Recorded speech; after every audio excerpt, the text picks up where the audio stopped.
فرمان مصطفیٰ صلی اللہ تعالیٰ علیہ وآلہ وسلم ہے کہ جو شخص مجھ پر درود پاک پڑھنا بھول گیا وہ جنت کا راستہ بھول گیا، اور جو شخص بلا ناغہ 7 دن تک بسم اللہ الرحمن الرحیم 1000 بار اول اور آخر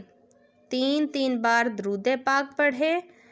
انشاءاللہ عزوجل اس کی ہر حاجت پوری ہوگی۔ اب وہ حاجت ہوا کسی بھلائی کے پانے کی ہو یا برائی دور کرنے کی یا کاروبار چلنے کی، 7 دن تک بلا ناغہ روزانہ 1 بار یہ عمل کرنا ہے تو آپ کی ہر حاجت ضرور پوری ہوگی۔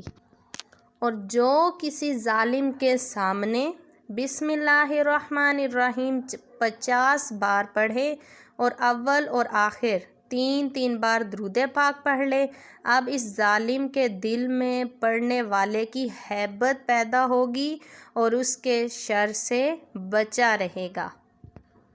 اور جو شخص طلوع آفتاب کے وقت سورج کی طرف رخ کر کے بسم اللہ الرحمن الرحیم 300 بار اور درود شریف 300 بار پڑھے، اللہ عز و جل اس کو ایسی جگہ سے رزق عطا فرمائے گا جہاں اس کا گمان بھی نہ ہوگا، اور روزانہ پڑھنے سے انشاءاللہ عز و جل 1 سال کے اندر امیر و کبیر ہو جائے گا۔